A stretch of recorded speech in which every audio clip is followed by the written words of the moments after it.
Hello, this is Kylie J.N.S, and today marks the commencement of a series I wanted to do called the Revolutionary Series, because I want to pay homage to certain individuals that really inspired me, that I feel the community in general can learn from. So we'll start with 4 people that I have in mind, and we'll add as I continue to obviously collate that research on these individuals.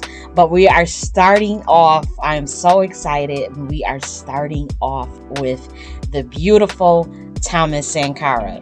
Now, everybody that knows me, they have heard me speak of him. They have heard me try to always shed light to what he has done in his memory, because he's dead now. So we'll be covering Thomas Sankara.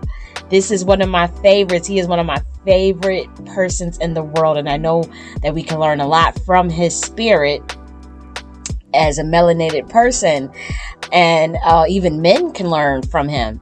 So we're going to cover Thomas Sankara's life and things he did, and we're going to just keep his memory alive and pay homage to him. So Thomas Sankara was born December 21st, 1949, and he was a revolutionary who served as the president of Burkina Faso from the coup that happened in 1983.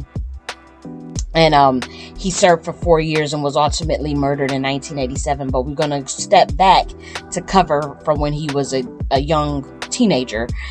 So he had entered the military academy of Kadiogo, which was the academy's first intake of 1966. And he was only 17 years old. And there he witnessed his first military coup in Upper Volta, led by Lieutenant Senghule. So Upper Volta was the colonial name for Burkina Faso before it was renamed to that. So the officers there and the trainees, while they were at that academy, they were taught by civilian professors that had backgrounds in social sciences. And particularly there was one named Adama Toure, who taught history and geography and was known for having a lot of progressive ideas, even though he did not publicly share them. So he was the academic director at the time, and he invited Thomas Sankara, as well as some other bright students, to have like these informal discussions about imperialism, neocolonialism, socialism, the different revolutions that was going on at the time, the liberation movements in Africa, and similar topics, outside of the classroom. This is what they would discuss, and this is what inspired Thomas Sankara, because this was when he was first exposed to a revolutionary perspective on Upper Volta in the world, was through these conversations. So in 1970, when Thomas Sankara was 20 years old, he went on for further military studies at the Military Academy of Anti-Sarabi, which is Madagascar, from which he graduated a junior officer in 1973. And at the Anti-Sarabi Academy, the range of instruction went beyond just, military subjects. And that allowed Thomas Sankara to understand agriculture, including how to raise crops and yields, and better the lives of farmers, which is themes that he later took up in his own administration and country. So that, these things had such a big influence on him. And during that period, he read profusely on history, military strategy, and he acquired concepts and analytical tools that also helped him map out the Burkina Faso political shapings. So Sankara was appointed Minister of Information in Said Zerbo's military government in September of 1981. And Thomas Sankara, he really differentiated himself from the government officials of his time, because he would ride his bike to work every day instead of driving a car. While his predecessors, they would censor journalists and newspapers, Thomas Sankara encouraged investigative journalism and allowed the media to print whatever it found. So this led to the publications of government scandals by both privately owned and state-owned newspapers. So he resigned on April 12th, 1982, in opposition to what he saw as the regime's anti-labor drift, declaring misfortune to those who gag the people. So a coup d'etat organized by Blaise Compaoré made Sankara president on August 4th, 1983, at the age of 33. Now, Blaise Compaoré was the second in command, was his right-hand man, was supposedly one of his best friends. So the coup d'etat was supported by Libya, which at the time they were on the verge of war with France and Chad. So after being appointed prime minister in 1983, disputes with the sitting government led to Sankara's eventual imprisonment. So he actually went to jail. And while he was under house arrest, a group of revolutionaries seized power on his behalf in a popular supported coup later that year. So at age 33, Sankara becomes the president of the Republic of Upper Volta. He immediately launched programs for social, ecological, economic change and renamed the country from the French colonial name Upper Volta to Burkina Faso. And Burkina Faso means land of the incorruptible people. And the people were called Burkinabe, which means upright people. So his foreign policies were centered on anti-imperialism, and he rejected aid from organizations such as the International Monetary Fund. Sankara welcomed foreign aid from other sources, but tried to reduce reliance on aid by boosting domestic revenues and diversifying the sources of assistance.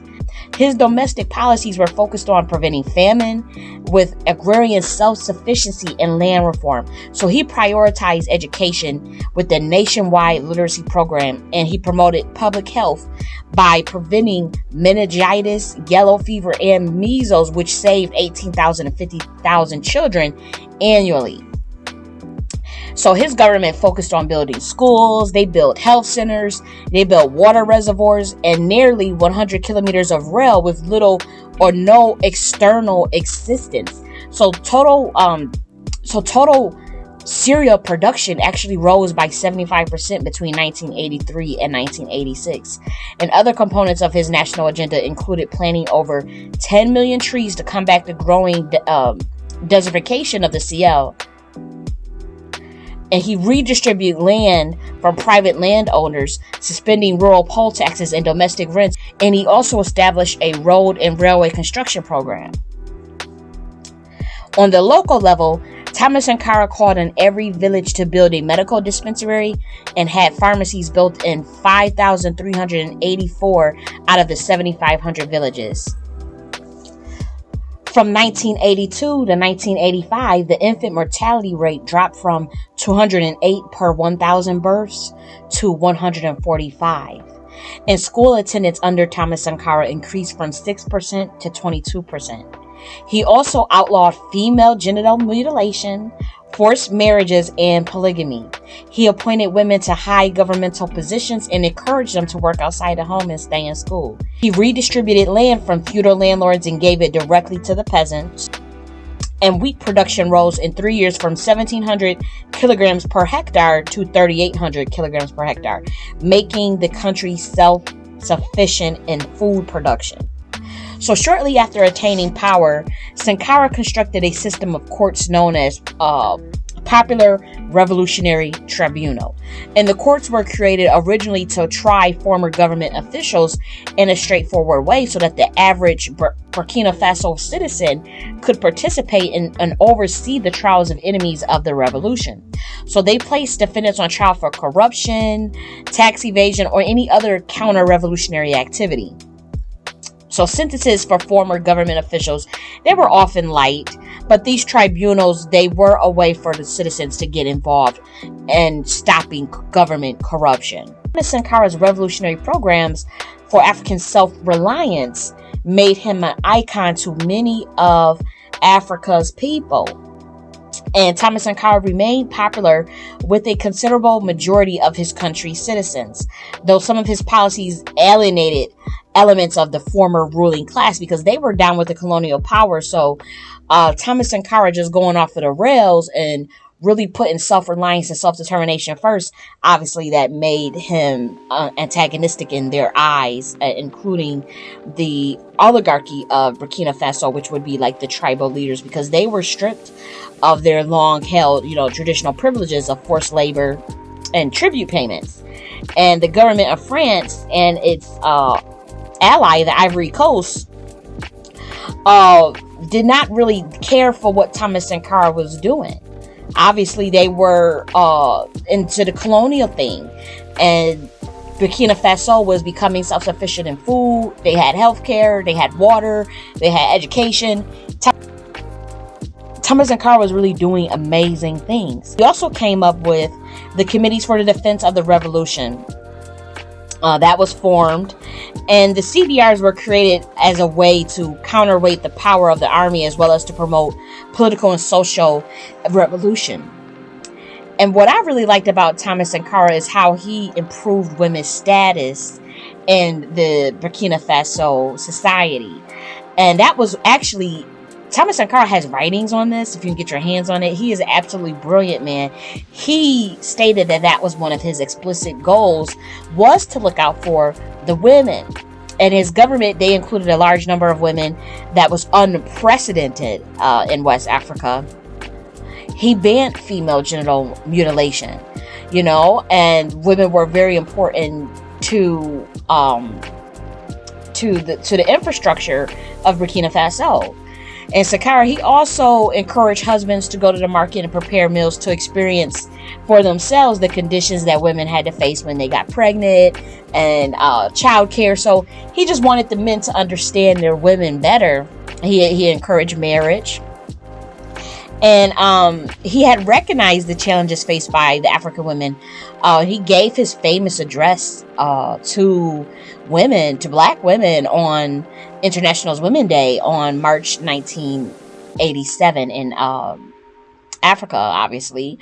And he spoke to thousands of the women in a highly political speech, which he stated that the Burkina Revolution was establishing new relations, which would be upsetting the relations of authority between men and women and forcing each to rethink the nature of both. So that's what I just love about this man, because I'm like, he was so brilliant for his time. If you ever get your hands on some of his writings, they have copies of his speeches and whatnot.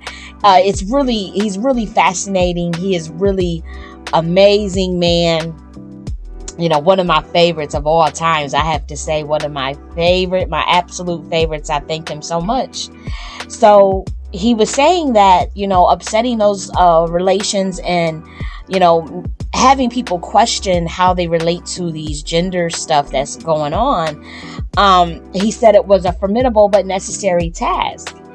And furthermore, again, Thomas Sankara was the first black male leader to appoint women to major cabinet positions and to recruit them actively for the military.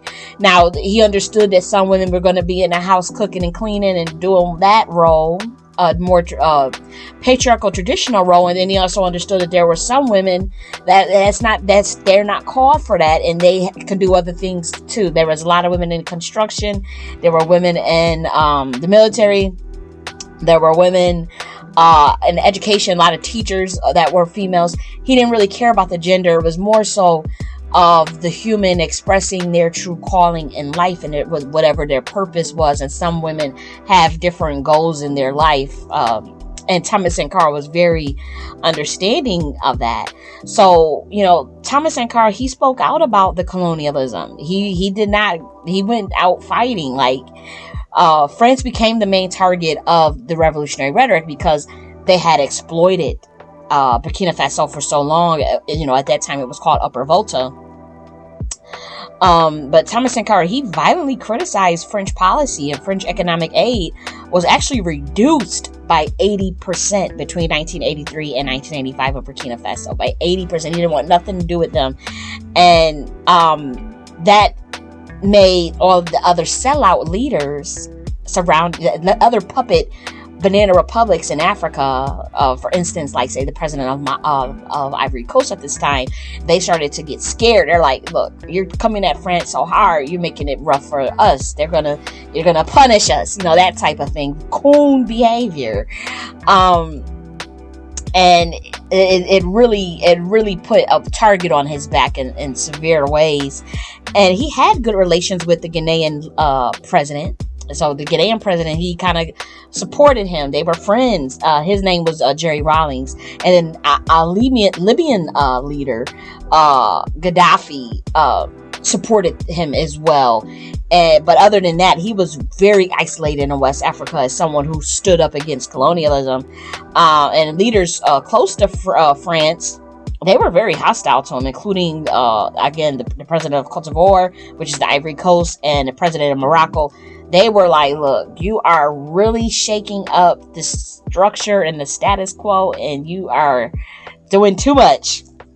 So, I want to talk a little bit more about Thomas Sankara's impact on the environment as well, because he was one of the few black male leaders, or melanated male leaders, to consider environmental protection a priority.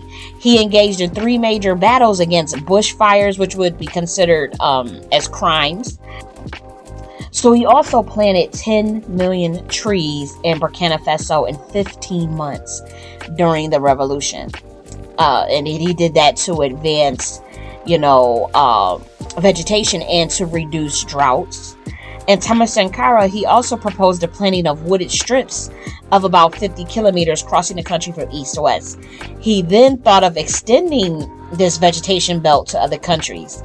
And again, cereal production rose from 1.1 billion tons before 1983 to 1.6 billion tons in 1987.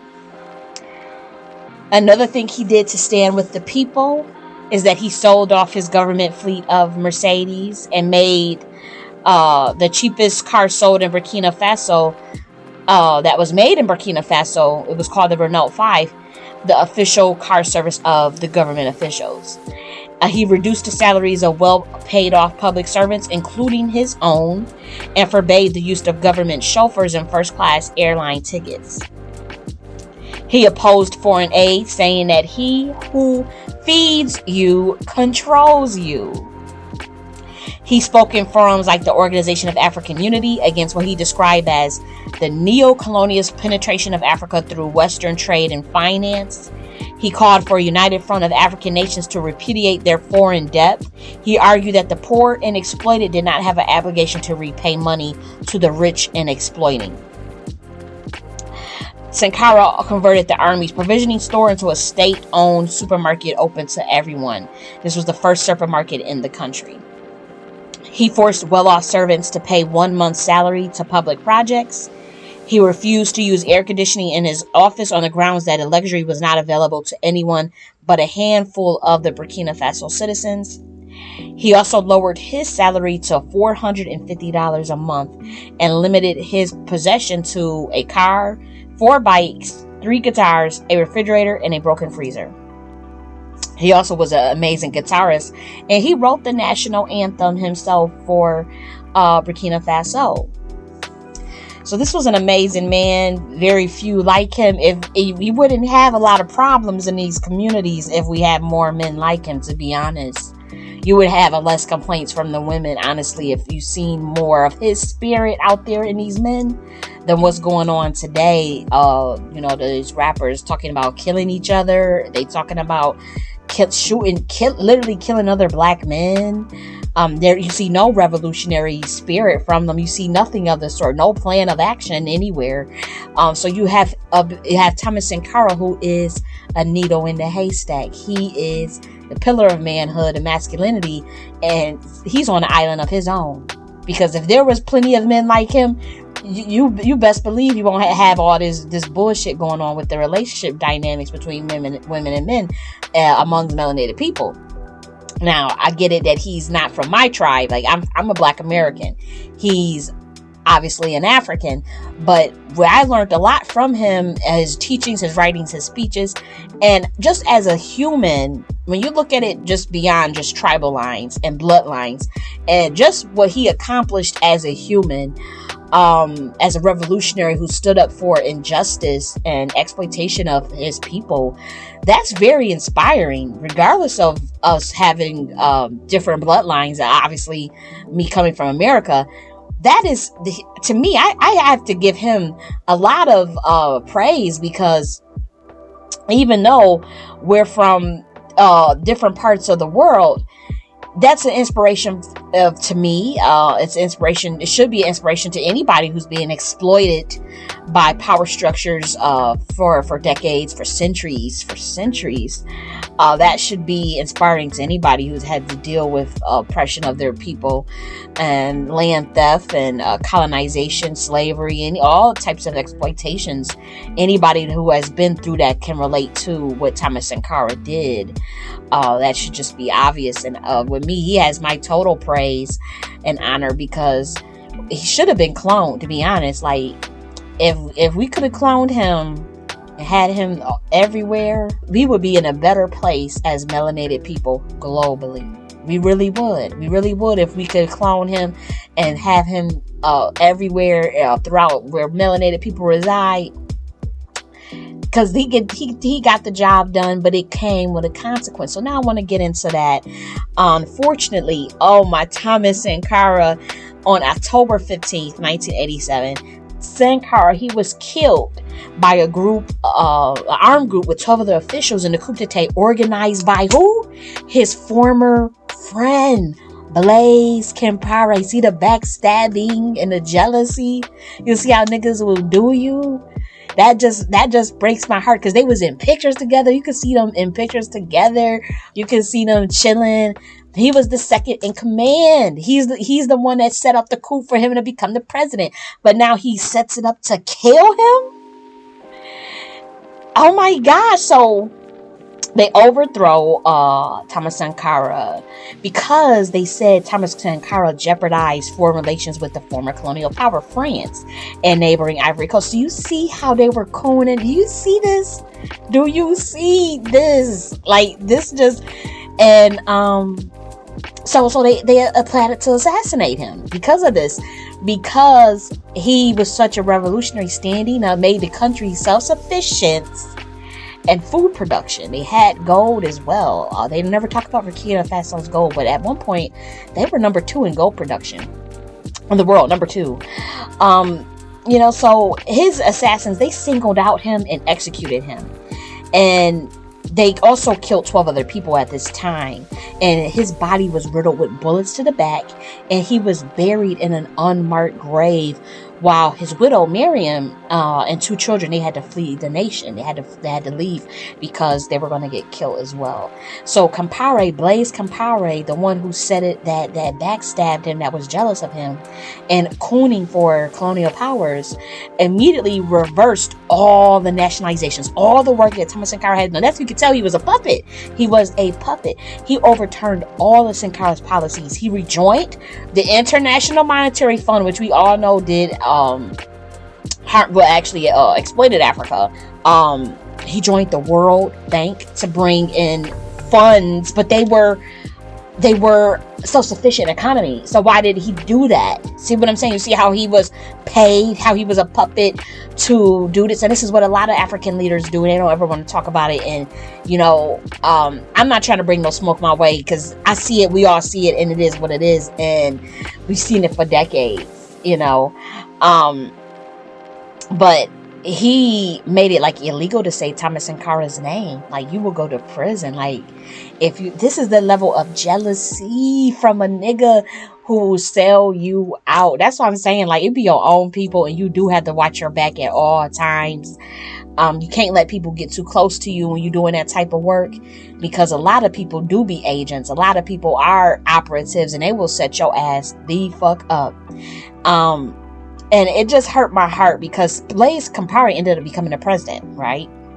He was a puppet for France, and he was a dictatorship, and he remained in power for 27 years until the people protested in 2014 to get him out there. Now, in 2017, the Burkina Faso government officially asked the French government to release military documents on the killing of Thomas Sankara, after his widow accused France of obviously masterminding the assassination, and it was obvious that that's what happened. So in April 2021, 34 years after Thomas Sankara's assassination, that guy, the former president, Blaise Compaoré, and 13 others, they were indicted for the murder of Thomas Sankara just into 2021. As well as other crimes in the coup. And this development came as a part of President Kabare's framework of national reconciliation. So on April 6th of 2022, Blaise Compaoré and 2 others, they were found guilty and they were sentenced to life in prison and absentia, and 8 others were sentenced to between 3 and 20 years in prison, and 3 were found innocent. So this is what Thomas Sankara had to deal with. They buried him in an unmarked grave. His best friend and killed him, riddled his body with bullets, and then overturned all of the work that he did for Burkina Faso. This is what he did. And that really just it puts things in a perspective for you, because that work is this is very serious work, and when people put their life on the line, and then you got a friend and a colleague and your second in command that will do that to you, it just sucks. It's just hurtful, because this was a brilliant man, beautiful on the inside and outside. Honestly, I never had, I don't have a groupie bone in my body. I'm not one that sweat men, or I'm very chill, calm, cool, collected when it comes to men. I respect men like how I respect any creature on this planet if they deserve it, right? But I mean, I had never felt so giddy in my soul about a man until I come across Thomas Sankara, and he happens to be dead. But I would not know what would I do to get my hands on a man like that. And this is coming from Kali, and to be honest, I don't have that type of thirsty bone in my body. I'm not thirsty like that. But if he would have been alive, and I would have been alive around that time, somewhere around him, Lord have mercy, I would have been trying to get this man, because this was a very powerful, beautiful man, and this is like a needle in a haystack. And we need, actually, to be honest, I'm gonna say it, we need more black men like this. Where is the black man today that has emulated Thomas Sankara? Where are they at? Where? I need to know, because I don't see him nowhere. Either that or they dead. But to be honest, to get the respect back of your woman, that's pretty much how you're gonna have to go out. Because the black woman is looking for the epitome of the black man and masculinity. She's looking for somebody like a Thomas Sankara. And you see how he didn't focus on obsessing with oppressing the black woman. You see how he said, you know what? Some of you ladies are going to be in the house cooking and cleaning. That's your business. Some of you ladies are going to want to go to school. Some of you ladies, you're going to want to get married. Some of you ladies are going to want to work in construction. Some of you just want to join the fucking military. Be free. Do what you want to do. And he understood women. He understood, and he was very kind to women. He didn't feel like, oh, you got to do this, and this obsession with suppressing the women that birthed them. So I always took note of that about Thomas Sankara, because he understood some of them tribes in Burkina Faso are actually matrilineal anyways. I wonder if he came from a history of matrilinity. He could have been, because he instituted the structures of men and women in government, was based off of that queen mothership concept that I keep trying to tell everybody about. That was what I was talking about. That type of institutions between men and women, and how you revere it between the governance itself, which is a very rare thing to do, but black people have been doing that for thousands of years, or melanated people rather have been doing that for thousands of years. So when you see today how black Americans and how even Africans want to carry on in their gender dynamics, how archaic and it's actually very foreign to us. We won't admit that. We won't study pre-colonial history for whatever God reason. Who knows why we refuse to do that? That could be a part of the brainwashing programming. But for that refusal to study pre-colonial history into why what was happening between men and women before the slave trade even began, because then it's like, well, how did they get into this position of power? What were you doing? What were you not doing? That's where you start to really see, like, okay, y'all overthrew your own system of governance because you wanted to work with this man. You wanted to work with these foreigners and these colonizers, and it just backfired. And that is something that I drove home, because I know the history is on my side with that. Logistically, it makes sense. Logically, it makes sense. And the same thing that happened in Africa happened in North America as well. I'm not sure about the Caribbeans because I don't have much history on the Caribbeans, unfortunately. And I just started even getting into American history, because I was always into studying African history as I was a former Pan-African. I'm not a Pan-African at all right now. Even with me shedding light on Thomas Sankara, this was personal for me. Thomas Sankara is very personal because when I strip away the labels and I look at him as a human being who had his people exploited and completely ravaged, and to see a man stand up, proud, do the damn thing, do what he was supposed to be doing as a man for his people, that's what I can commend. I can commend that all day, and it's going to be commended because this is the only type of man that I'm actually attracted to.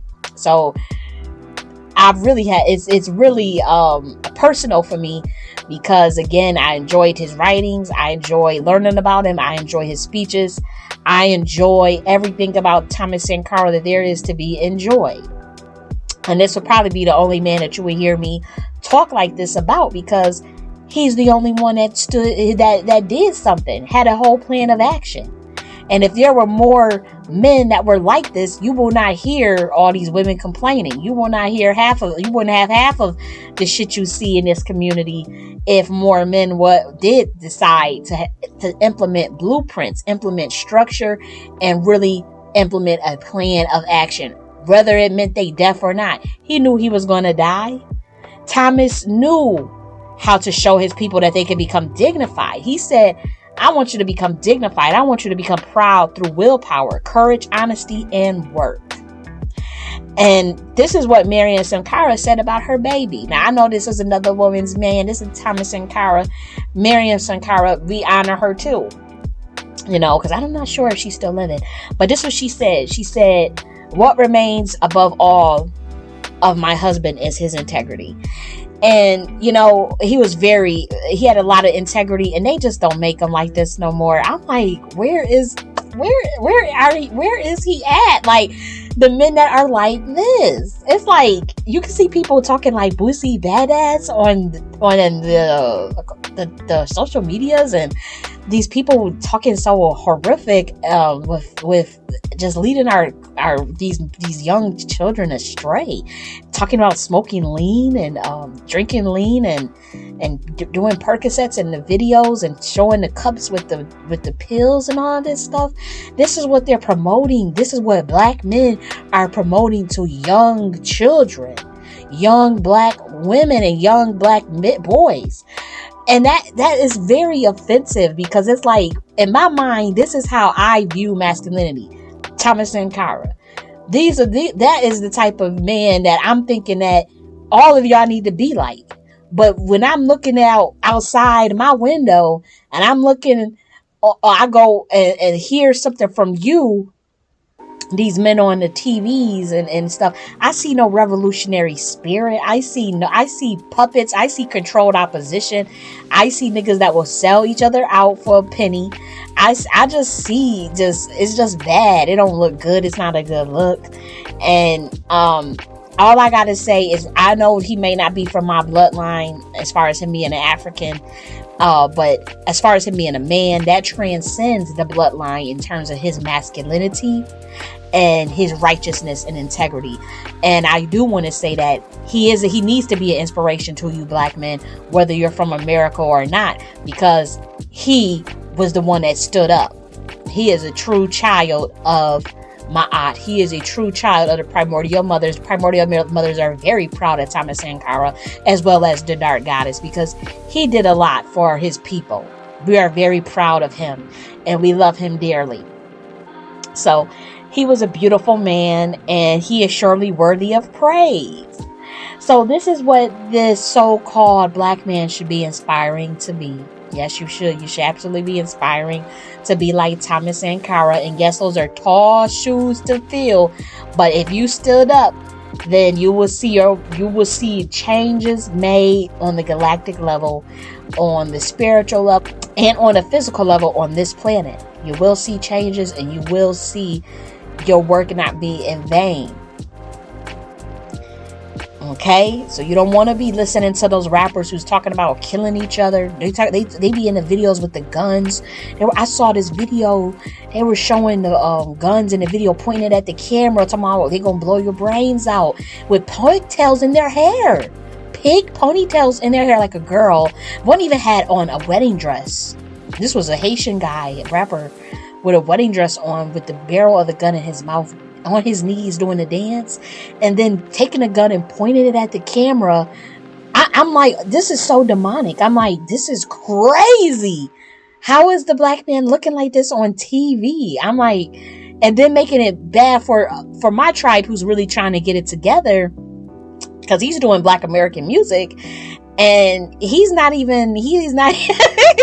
was a Haitian, because everybody was like, what in the world, like with pigtails in his hair, 2 girly pigtails, and putting the gun, making the bullet motions with all of them had guns in the videos. And I'm like, oh no. See, I'm so old school. I'm about to be 31 next month. I'm 30 years old, but my soul is ancient. I feel about 3,000 years old. I'm not saying, in the spiritual realm, I am very, very old in the spiritual realm, but when I see that type of foolery and tomfoolery, it's like, oof. And this is what they say you gotta submit to. Oh, y'all out of y'all motherfucking mind. Because if you're not like Thomas Sankara, you won't hear a peep out of me. You won't get no energy from me.